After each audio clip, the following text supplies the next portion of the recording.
Iniyan Robert, நீங்க 121 கோடி மக்கள், அதுல 9 விழுக்காட்டுக்கு மேல வேலை வாய்ப்பு இல்லாத இளைஞர்கள்.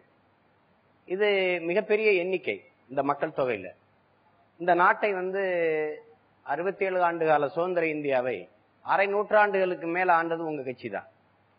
இதுக்கு நியாயமா பொறுப்பேற்க வேண்டியது நீங்க தான். இதை நீங்க எப்படி பாக்குறீங்க? 1947 ஆகஸ்ட் 15 இந்தியா சுதந்திரம் அடைஞ்சது.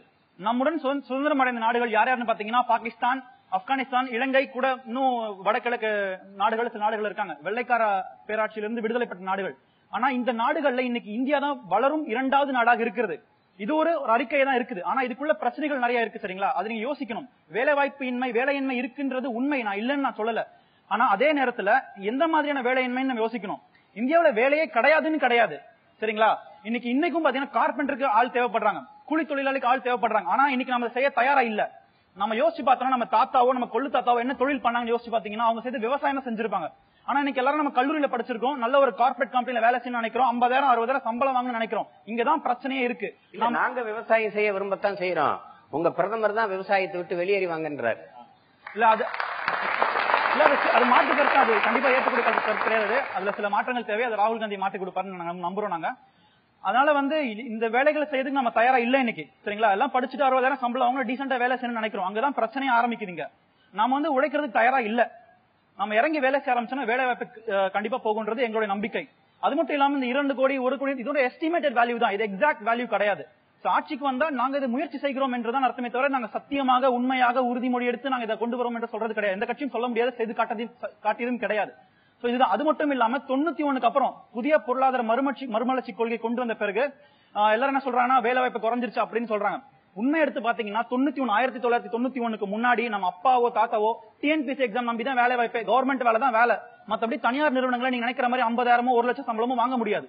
10,000 சம்பளம் தருமா கவர்மெண்ட் கண்டிஷன்ஸ்ல ஒர்க் பண்ற மாதிரி நிலைமை தான் இருந்தது. ஆனா இன்னைக்கு நமக்கு பல ஆப்பர்ச்சுனிட்டிஸ் இருக்கு. இந்த ஆப்பர்ச்சுனிட்டிஸ் கொண்டு வந்து FDI, ஃபாரின் டைரக்ட் இன்வெஸ்ட்மெண்ட். இதன் மூலமாக தான் இன்னைக்கு இவ்வளவு ஆப்பர்ச்சுனிட்டிஸ் இருக்கு. நீங்க 40,000 50,000 சம்பளம் வாங்குறீங்க, சொகுசான வாழ்க்கையை வாழ்றீங்க. இது இல்லன்னு அப்படின்னு யோசிச்சு பாத்தீங்கன்னா நீங்க என்ன மாதிரி வாழ்க்கை வாழும், மறுபடியும் விவசாயத்தை நோக்கி தான் போக வேண்டியது இருக்கு. இது தவறுன்னு நான் சொல்லல, ஆனா தவறு நம்ம மேலே இருக்குன்றத நம்ம யோசிக்கணும். நம்ம உங்ககிட்ட இப்ப எல்லாமே பொது நிறுவனங்களா இல்லாம தனியார் மயப்பட்டு போயிட்டு எல்லாமே. ஆனா வேலை வாய்ப்புக்கான இடஒதுக்கீடு பொது நிறுவனங்கள்ல தான் இருக்கு. பொது நிறுவனங்களே இல்லாம எல்லாம் தனியார் மயமாயி போனா தனியார் நிறுவனங்கள்ல இடஒதுக்கீடு இல்ல. அப்ப எப்படி முழுமையான வேலை வாய்ப்பை நம்ம பெற முடியும்? அதாவது பொதுவாக வேலை வாய்ப்பு, நம்முடைய நாடு விவசாய நாடு. ஏறத்தாழ 80 கோடி பேர் விவசாயத்தை நம்பி இருக்கிறோம். ஆனா விவசாயத்துல ஈடுபடுறவன் தினந்தோறும் நஷ்ட கணக்கை காட்டி தற்கொலை செய்து கொண்டிருக்கிறான். இந்த 10 ஆண்டுகளில் ஏறத்தாழ 2.5 லட்சம் விவசாயிகள், இளம் விவசாயிகள் உட்பட இறந்து போயிருக்கிறார்கள், தற்கொலை செய்து இறந்திருக்கிறார்கள் கடன் தொல்லையா. இதையே வேலை வாய்ப்பை தர வேண்டிய கற்பக தரு விவசாயம், அதுக்கு அடுத்து சிறு குறுந்தொழில்கள். நம்முடைய கொள்கை இதற்கு எதிராக இருக்கிறது. இந்தியாவை அசம்பிளிங் ஸ்பாட்டாக மாற்றிவிட்டார்கள். தேவையான உதிரி பாகங்கள் எல்லாம் தங்களுடைய நாடுகளில், அமெரிக்காவிலும் அதே போல தென்கொரியாவிலும் பூட்டி கொண்டு வந்து இங்கே ஸ்க்ரூ போட்டு திருவுகிற வேலை மட்டும் வைக்கிறார்கள். அசம்பிளிங் ஸ்பாட்டாக மாற்றிவிட்டார்கள். எனவே நம் காலகாலமாக போராடணும். பல ஆட்டோமொபைல் இண்டஸ்ட்ரி எல்லாம் இருந்தது. 4000 பேர் வேலை செய்த இடமெல்லாம் இழுத்து மூடினோம். ஆனால் 700 பேர் வந்ததை நாம் பெருமையாக பேசினால் இதுதான் நம்முடைய வீழ்ச்சியின் அடையாளம் என்று நான் கருதுகிறேன். எனவே வேலை வாய்ப்புக்கு பதிலாக வேலை ஏய்ப்பு என்பதுதான் அவருடைய அடுக்கடுக்கான சாதனையாக இருக்கிறார். பேராசிரியர் ஐயா, நிறைய பொறியியல் கல்லூரிகள் இருக்கு, நிறைய மருத்துவக் கல்லூரிகள் இருக்கு. பல லட்சக்கணக்கான மருத்துவர்கள் ஆண்டு ஒன்றுக்கு வெளியில வர்றாங்க, பல லட்சக்கணக்கான பொறியாளர்கள் வெளியில வர்றாங்க. ஆனா மருத்துவர்களுக்கு வேலை கொடுக்க திட்டமிட்டு நோயாளிகளை உற்பத்தி செய்ய வேண்டியிருக்கு, உருவாக்க வேண்டியிருக்கு. அதுக்கு உணவையே விஷமாக்க வேண்டியிருக்கு, குடிநீரே விஷமாக்க வேண்டியிருக்கு. இப்ப அதுபோல இப்ப பல ஆயிரக்கணக்காக பல லட்சக்கணக்கில் படித்து வர்ற இந்த இளைஞர்களுக்கு மேலும் மேலும் கல்வி நிறுவனங்கள் பெருகி கொண்டு வருது, இவர்களை மாணவர்களை உருவாக்கி கொண்டே இருக்கிறாங்க. ஆனால் இவர்களுக்கு வேலை கொடுப்பதற்கு எத்தனை தொழிற்சாலைகள் இந்த நிலத்துல தொடங்கப்படுதுன்னு நீங்க நினைக்கிறீங்க? ஆனா கல்வி நிறுவனங்களை எல்லாம் இந்திய முதலாளிகள் தான், உள்நாட்டு முதலாளிகள் தான் நடத்துறாங்க. ஆனால் இவர்களுக்கு வேலை தருவதற்கு மட்டும் பன்னாட்டு பெருமுதலாளிகள் வர வேண்டியது இருக்கு தொழிற்சாலை தொடங்குவதற்கு. இத நீங்க எப்படி பாக்குறீங்க? அப்படி வந்தும் நமக்கு இன்னும் வேலை கிடைச்ச மாதிரி இல்ல. இதை எப்படி பாக்குறீங்க? அதாவது கல்வி என்பது வேலையை பெறுவதற்கான கருவி என்ற ஒரு இலக்கணம் பொது புத்தியிலே பதிந்திருக்கின்றது. அது பொய் என்று காட்டுகின்ற சூழல் தான் இன்றைக்கு நாளுக்கு நாள் வளர்ந்து கொண்டிருக்கின்றது. கல்வி நிறுவனங்களில் வேலை பெறக்கூடிய எந்திரமாக அடுத்த தலைமுறையை தயாரிக்கின்ற போக்கை உடனடியாக நிறுத்தி வாழ்வின் சவாலை சந்திக்கக்கூடிய அளவுக்கு மன உறுதியை தந்து அவர்களை அனுப்ப வேண்டும். இந்த ரெசெஷன் என்று சொல்லக்கூடிய மாபெரும் வேலை இழப்பு நிகழ்வு ஓராண்டுக்கு முன்பு வந்தது. இந்த கணினி தகவல் தொழில்நுட்ப துறையில இருப்பவர்கள் பல்லாயிரக்கணக்கிலே வேலை இழந்தார்கள். அதுபோல வெளிநாடுகளிலும் இந்த செய்திகள் நடந்தன. மாதம் 1 லட்சம் ரூபாய் வேலை ஊதியம் வாங்கக்கூடிய ஒரு இளைஞன் வேலை இழந்த உடனே ஓரிரு நாட்கள்ல தற்கொலை செய்து கொள்கின்றான். ஆனால் சாலை பணியாளராக, கூலி தொழிலாளியாக தினம் 100 ரூபாய் 150 ரூபாய் வாங்கி கொண்டு போகிற மனிதன், அவன் முகத்திலே சிரிப்பு இருக்கின்றது, வாழ்க்கையை எதிர்கொள்ள முடியும் என்ற உறுதி இருக்கின்றது. இவன் பல பல்கலைக்கழகங்களில் படித்து பட்டம் வாங்கி வந்தவன் வேலை போய்விட்டது என்றவுடன் பாடையிலே ஏறி விடுகின்றான். இவன் பாதையிலே கிடந்து வாழ்க்கையை எதிர்கொள்கின்றான். ஆகவே இன்றைக்கு இளைய தலைமுறையினுடைய மனதிலே மிகப்பெரிய மாற்றம் ஒன்று தர வேண்டியிருக்கின்றது. வேலை வேலை என்று தேடி வேலை கிடைக்காத சூழலில் இளைஞர்கள் கையில் வேலை எடுப்போமா வாழை எடுப்போமா போராட துணிவோமா என்கின்ற சூழல் வரும். ஏனென்றால் தேசம் இளைஞர்களுக்கு ஒரு வழிகாட்டவில்லை என்று சொன்னால் தேசத்திற்கு இளைஞர்கள் ஒரு வழிகாட்டி விடுவார்கள். விரக்தி அடைந்த உள்ளங்களினுடைய வெதும்பல்கள் தான் பல நாடுகளில் புரட்சிகளாக வெடித்திருக்கின்றன. இங்கே மக்கள் தொகை மிக அளவிலே இருக்கின்றது. 60 ஆப்பிரிக்க நாடுகளுடைய ஒட்டுமொத்த மக்கள் தொகை இந்தியாவில் இருக்கின்றது. இளைய தேசம் எல்லாம் சரி. இந்த இளைஞர்களுக்கு வேலை தேவை, வாழ்கின்ற வாய்ப்பு தேவை. இந்த கணக்கெடுப்பே 2008ஆம் ஆண்டு வரை எடுக்கப்படவில்லை. 2009ஆம் ஆண்டு தான் இங்க இருக்கக்கூடிய வேலை வாய்ப்பு தொடர்பான ஒரு அறிக்கையை national sample survey of India, அந்த தேசிய மாதிரி ஆய்வு நிறுவனம் தருகின்றது. அது 10 விழுக்காட்டுக்கு மேல வேலை இழப்பு நிலை கூடிக்கொண்டு போகிறது என்று சொல்கிறது. இப்போது வளர்ச்சி நாயகர்னு நிறுத்துறாங்க, மூடியை போட்டு ஒரு மோடிய. அவருடைய மாநிலத்தில் என்ன நிலைமைன்னு கேட்டா, போன வாரம் ஒரு 1000 வேலை வாய்ப்பு இருக்குது, அரசு வேலை வாய்ப்புன்னு விளம்பரம் செய்யறாங்க. 1.5 லட்சம் பேர் விண்ணப்பம் செஞ்சிருக்காங்க. 1.5 லட்சம் பேருக்கும் 1000 பேர் 1500 பேருக்குமான விகிதம் 10 மடங்கு. இதாவது ஒரு அரசு வேலைக்காக விண்ணப்பம் செய்தார்கள் சொல்லலாம். இன்னொரு வேலை, இந்திய திபேத் எல்லையில் இருக்கக்கூடிய காவலர்களுக்கு, ராணுவர்களுக்கு எடுபிடி வேலைகள் செய்யக்கூடிய வேலை, துவைப்பது, சமைப்பது, முடிவெட்டி விடுவது, இது போன்ற சாதாரண பணிகள். இதற்கான அதிகபட்ச சம்பளம் 5000 ரூபாய். மொத்த காலி பணியிடங்கள் 416. இதற்கு விண்ணப்பம் செய்தவருடைய எண்ணிக்கை எவ்வளவு தெரியுமா? 1.5 லட்சம் பேர். ஒரு 5000 ரூபாய் சம்பளத்துக்கு, அதுவும் இது போன்ற வேலைன்னு சொல்லிதான் ஆள் எடுப்பாங்க. துவைக்க, சமைக்க. இந்த வேலைக்கு 1 லட்சத்துக்கும் மேற்பட்டவர்கள் விண்ணப்பிக்கிறார்கள் என்று சொன்னால், இந்திய நாட்டில் உழைக்க தயார் இல்லைங்கிறீங்களே, உழைக்க தயார் இல்லாம இருக்கிறான். நான் துணி துவைச்சு தரேன், எனக்கு வேலை கொடுன்னு கேட்கிறான். வேலை இழந்ததற்கு என்ன காரணம்? இளைஞர்களுக்கு வழிகாட்ட முடியாததற்கு என்ன காரணம் என்று பார்த்தால், எல்லா கட்சிகளுக்கும் வேற கொள்கை இருக்கிறதா பேசுறாங்க. ஒரே கொள்கை தான், ஆட்சியை பிடிப்பது. அந்த கொள்கையில என்னென்ன செய்ய முடியுமோ அதெல்லாம் செய்கிறார்கள். இதற்கு காரணமே நோக்கம் இளைஞர்களை நோக்கி அல்ல. இன்றைக்கு அரசியல் கட்சிகள் இளைஞர்களுக்கு பயன்படும் திட்டங்களை போடுகிறார்களா அல்லது இளைஞர்களை பயன்படுத்தும் திட்டங்களை போடுகிறார்களான்னு பார்த்தா, இளைஞர்களை பயன்படுத்தி கொண்டு நாம் கரையேற வேண்டும்.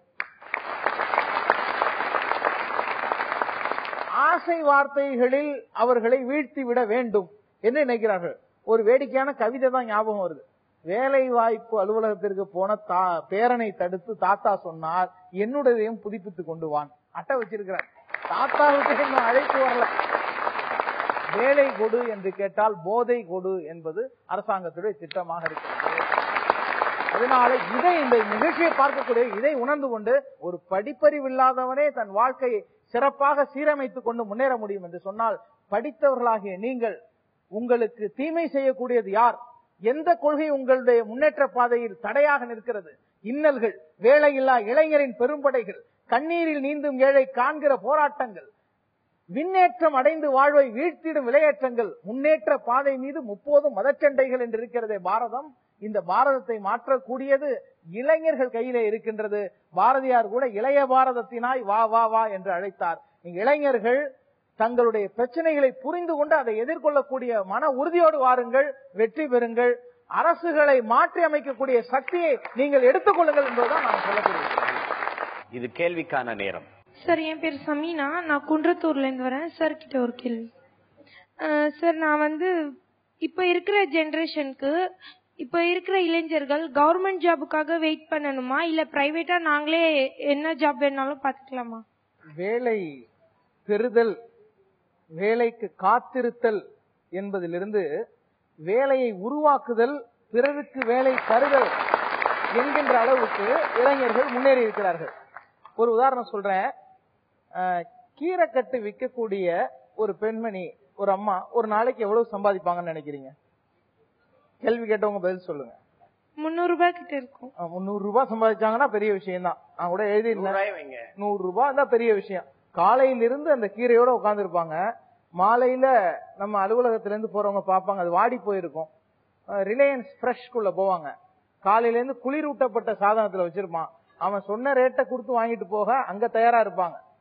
அதாவது கீரை கட்டு பெண்மணியிடம் மல்லுக்கட்டி குறைத்த காசு பேரமில்லாமல் செலவாகும் பில்டர் சிகரெட்டுக்கு இந்த நாட்டோட நிலைமை. அப்போது ஒரு இளைஞன் என்ன செய்யறான்? தனக்கு இந்த கீரை வியாபாரம் செய்யலாம் முடிவு பண்றான்.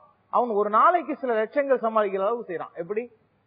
தனக்கென்று ஒரு வலைதளத்தை உருவாக்கி யார் யாரெல்லாம் என்னென்னைக்கு கீரை வேண்டுமோ அதை பதிவு செய்யுங்கன்னு சொல்றான். அவர்கள் அதுல பதிவு செய்த பிறகு அவர்கள் வீட்டு வாசலுக்கு கேட்கின்ற கீரையை கொண்டு போய் தருவதற்கான ஏற்பாடுகளை செய்யறான். இப்படி செய்யும்போது சாதாரண கீரை வணிகம் அதிகபட்சம் ஒரு 2000-3000 ரூபாய் புழங்கக்கூடிய ஒரு கீரை வணிகத்தை லட்சக்கணக்கில் புழங்கும் அளவுக்கு ஒரு இளைஞன் செய்து விடுகின்றான். பல தொழில்களை நாம் என்ன தொழில் செய்கிறோம் என்பதை விட அதை எப்படி செய்கிறோம், செய்கின்ற விதத்தினால் அது சிறப்பு பெறுகின்றது. வேலை தேடி அலையக்கூடிய இளைஞன் பலருக்கும் வேலை கொடுக்கக்கூடிய அளவுக்கு உயர்ந்து விடுகிறார்கள். ஆகவே நீங்கள் சிந்தனையை சீர்படுத்திக் கொள்ளுங்கள், அறிவை கூர்படுத்திக் கொள்ளுங்கள், நம்மால் முயலும் முடியும் என்கின்ற எண்ணத்தை உறுதிப்படுத்திக் கொள்ளுங்கள், நிமிர்ந்து நில்லுங்கள். அரசாங்கம் பிறகு உங்களை தேடி வரும்.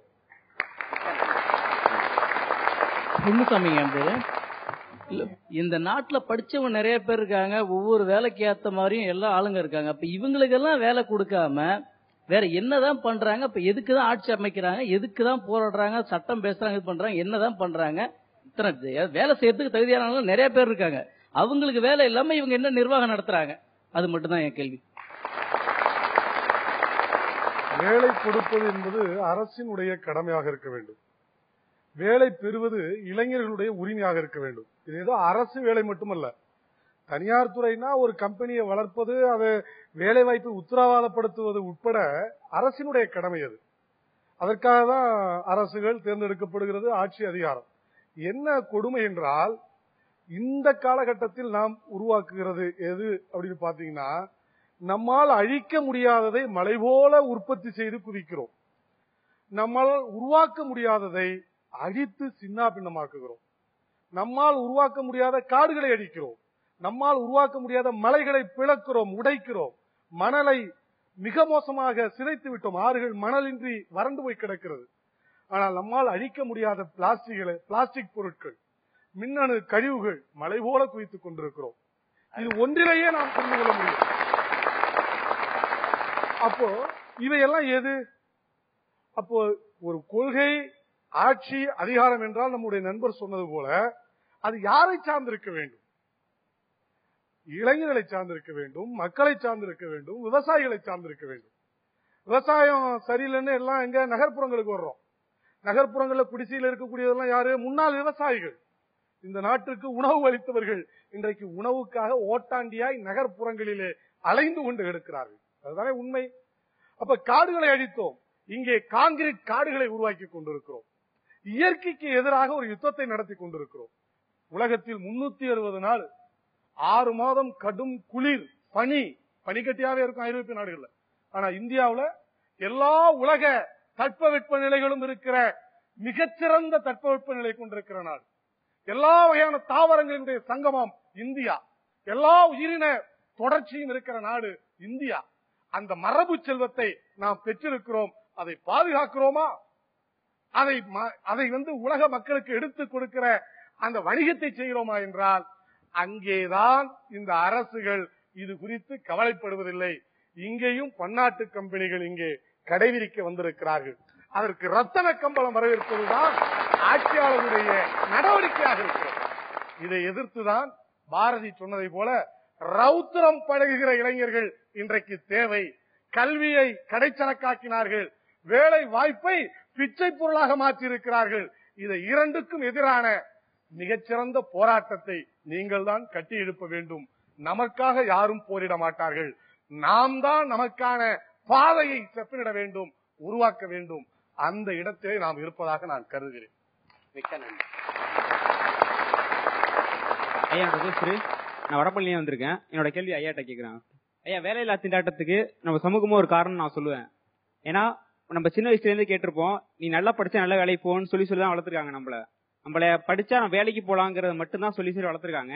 நம்மளுக்கு என்ன எதுல ஆர்வம் இருக்கு, நம்மளுக்கு சினிமால ஆர்வம் இருக்கா, நடனத்துல ஆர்வம் இருக்கான்னு கேட்கறது இல்லை யாருமே. நம்மளுக்கு எதுல ஆர்வம் இருக்குன்னு தெரிஞ்சு நம்ம ஊக்குவிச்சாங்கன்னா நம்ம அதை தேடி போலாம். எல்லாரும் வேலைன்னு தேடி போறதுனாலதான் வேலையில்லா திண்டாட்டம் நிறைய அதிகமா இருக்கு. இந்த சமூக மாற்றம் பெற்றோர்கள் மனசுல வரணுங்கிறது என்னோட நினைப்பு. அதை பத்தி உங்களுக்கு கருத்து சொல்லுங்க. பொதுவாவே எல்லா பெற்றோரும் பாத்தீங்கன்னா ஒரு வருமானத்துல குடும்பத்தை நடத்திட்டு இருப்பாங்க. அவங்களோட வருமானம் ஒரு அளவுக்கு தான் இருக்கும். ஆனா எல்லா பெற்றோரும் என்ன நினைக்கிறாங்கன்னா, நம்ம குழந்தைகள் நல்ல வேலைக்கு போகணும், நம்மளோட வசதியா வாழணும், சொகுசா வாழணும்னு நினைக்கிறாங்க. அதுக்காக என்ன பண்றாங்கன்னா, உங்களை அவங்க நினைக்கிற ஒரு கோட்டுக்குள்ள நல்லா படிக்கணும், நல்ல வேலைக்கு போகணும், நல்லா சம்பாதிக்கணும்ன்ற ஒரு சுயநலமா உங்களை கொண்டு போக நினைக்கிறாங்க. இது ஒரு சின்ன ஒரு சுயநலம் தான். ஆனா நீங்க உங்க கொள்கைகளின் அடிப்படையில உங்களுக்கு என்ன ஆர்வம் இருக்கோ அதை நீங்க தன்னிச்சையா செயல்படணும். சமூக வாழ்க்கையில் ஈடுபட்ட எல்லாருக்குமே வருமானம் குடும்பம் இருக்கும்னு உறுதியா சொல்ல முடியாது. ஆனா அது அவங்களோட வாழ்க்கை நெறி இல்லைன்னா அவங்களோட வாழ்க்கை வாழ்ந்ததுக்கான அர்த்தத்தை அவங்களுக்கு பின்னாடி கொடுக்கும். அது அவங்க திறமையை பொறுத்தும் இருக்கலாம், அவங்களோட கொள்கைகளை பொறுத்தும் இருக்கலாம். வந்திருக்கேன் சார். என் பேர் லிஹானா. மாவோ தீவிரவாதிகள் வளர்றதுக்கு உருவாக்குன காரணமே இந்த அரசியல் கட்சி தான் காரணம் அப்படின்னு சொல்லி ஒரு குற்றச்சாட்டு இருக்கு சார். அதுக்கு நீங்க என்ன சொல்றீங்க, என்ன நினைக்கிறீங்க? பல விஷயங்கள் வந்திருக்கு. நம்முடைய காஷ்மீர் பகுதியில பயங்கரவாதம் இருக்கிறது. அதே போல பஞ்சாப்ல பிரிவினைவாதம் வந்தது. அப்ப இதையெல்லாம் ஒட்டி பல குழுக்களை நிறுவி அதை ஆய்வு செய்தார்கள். குறிப்பாக ஜம்மு காஷ்மீர்ல நம்ம ராணுவமே ஒரு குழுவை அமைத்து அதை ஆய்வு செய்தது. அதனுடைய முடிவு என்னவென்றால், போதிய வேலைவாய்ப்பு கொடுக்க முடியாத காரணத்தால் வேலைவாய்ப்பற்ற இளைஞர்கள் தான் இந்த பயங்கரவாத செயல்களில் ஈடுபடுகிறார்கள். எனவே புதிய வேலைவாய்ப்புகளை உருவாக்குகிற அரசு திட்டங்களை ஜம்மு காஷ்மீர் பகுதிகளில் துவக்க வேண்டும், இதை சொன்னது. அதே போல பஞ்சாபில் பிரிவினைவாதம் காலிஸ்தான் இயக்கம் வந்தபோது இதே நிலைப்பாட்டை தான் அங்கு ஆய்வு செய்த குழு சொன்னது. நம்ம தமிழ்நாட்டில் மண்டைக்காட்டிலே கலவரம் வந்தது, தென் மாவட்டங்களில் சாதி மோதல் வந்தது. நம்முடைய நீதியரசர்கள் மோகன், அதேபோல் ரத்னவேல் பாண்டியன் போன்றவர்கள் தலைமையில் அமைக்கப்பட்ட நீதி குழுக்கள் இந்த சாதி சண்டைகளுக்கு மத சண்டைகளுக்கு எது அடிப்படை என்று வருகிற போது வேலையின்மைதான் காரணம். வேலையின்மையை போக்காமல் சாதி சண்டையை, சமூக பதட்டத்தை தடுக்க முடியாது என்றார். அப்ப இது எல்லாமே அரசியலோடு, ஆட்சி முறையோடு தொடர்புள்ள ஒன்றாக இருக்கிறது. எனவே மாவோவிய எழுச்சி என்று வருகிற போது பழங்குடி மக்கள் காலம் காலமாக புறம் தள்ளப்பட்ட மக்கள் இன்றைக்கு அவர்கள் தங்களுடைய கோரிக்கைகளை முன்வைக்கிறார்கள். அது சட்டம் ஒழுங்கு பிரச்சனை அல்ல, அது சமூக பிரச்சனை. அதை சட்டம் ஒழுங்கு பிரச்சனையாக அரசு பார்க்கிறது. அது சமூக பிரச்சனையாக பார்த்து அந்த சமூக தேவையை நிவர்த்தி செய்வதன் மூலம்தான் இதை நீங்கள் தடுக்க முடியுமே தவிர, சட்டம் ஒழுங்கு பிரச்சனையாக கருதி ராணுவத்தை அனுப்பி அல்லது காவல்துறையை அனுப்பி அதை தீர்க்க வேண்டும் என்றால் அது மக்களுக்கு எதிரான ஆட்சியாக மாறிவிடும்.